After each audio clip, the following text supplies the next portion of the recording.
To believe that Jesus of Nazareth never existed is literally absurd, and I'm going to show the absurdity of it in this video. I'll look at 5 claims which are popular among Jesus mythicists. Historians use methods to establish the historicity of events and people in the past, irrespective of the person or event. Their findings would be objectively meaningless if they changed their methods based on their personal emotions or theological ideas. And so, whatever criteria used should be applied across the spectrum. In other words, historians couldn't use one criterion for Jesus of Nazareth and then a different criterion for the rest of history. They will use the same criteria no matter what.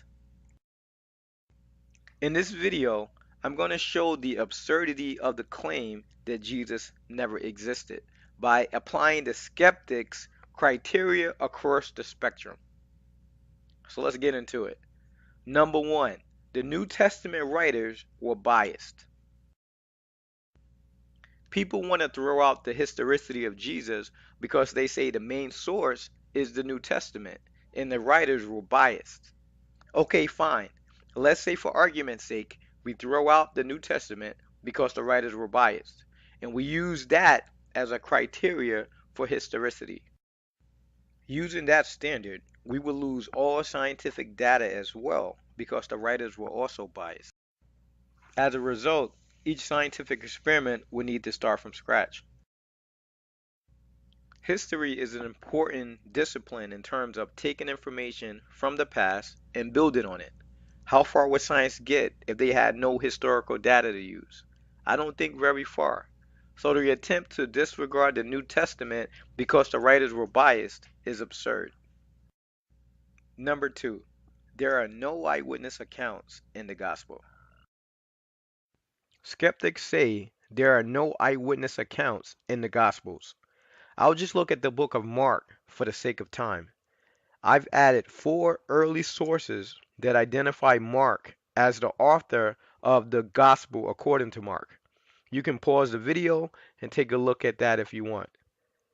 Now, if Mark was Peter's scribe, which we have good reason to believe, then his account is an eyewitness account. When a person's eyewitness testimony in court is transcribed by a court official, would the account be considered an eyewitness account or a secondary account because the person didn't write it down themselves? It would clearly be a primary source for obvious reasons. If we throw out the claims of the New Testament and use as a criteria of witness testimony only written testimony from the eyewitness themselves, then it would logically follow that anyone convicted for crimes by verbal testimony alone should be exonerated.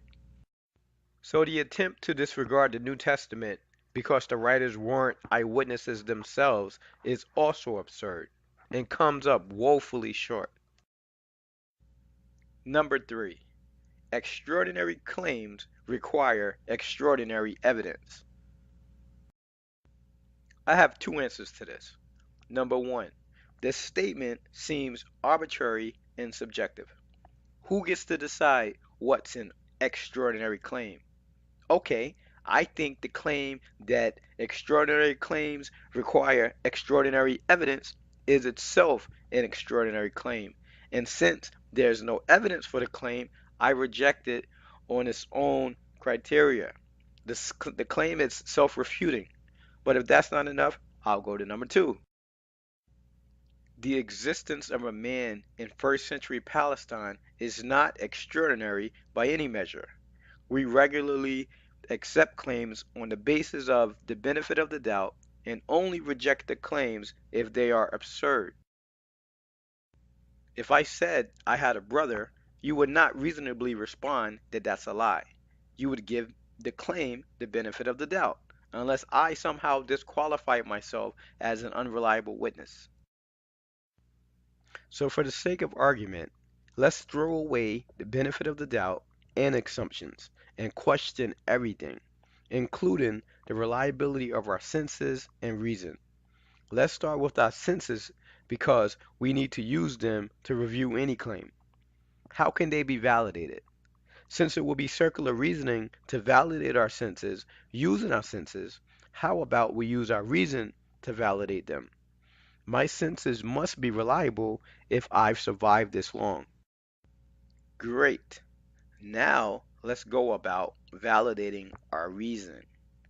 We would need reason to come to any conclusions. But if we use reason to validate our reason, we will be arguing in a circle. So this is the furthest we can go in this experiment. The bottom line is we cannot get anywhere without making assumptions. If the claim is not disqualified for the sheer absurdity of the claim, then it shouldn't be rejected.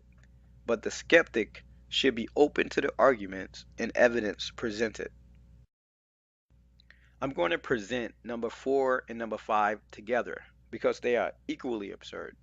Number 4, Paul made up the idea of Jesus, and the other writers made up the Gospels. And number 5, the life of Jesus was plagiarized from other religions. These last two claims are pretty absurd and contrived. The criteria used to get to these views will consist of ignoring the historical sources and inserting subjective beliefs in their place.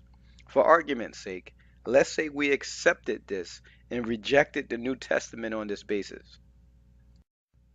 If we were to accept this kind of approach to history, we would have no credible history at all. The progress we've made in science, math, and philosophy will be replaced with subjective opinions.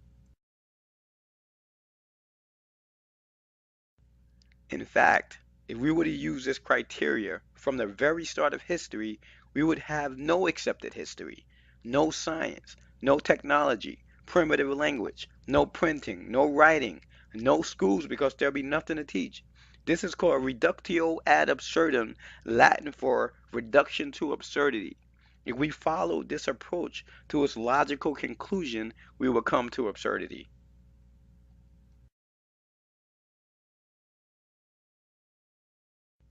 That is true of each of these claims. They are all absurd. They would all lead to absurdity if we use the criteria across the spectrum to their logical conclusions. And so the belief that Jesus of Nazareth never existed is absolutely absurd.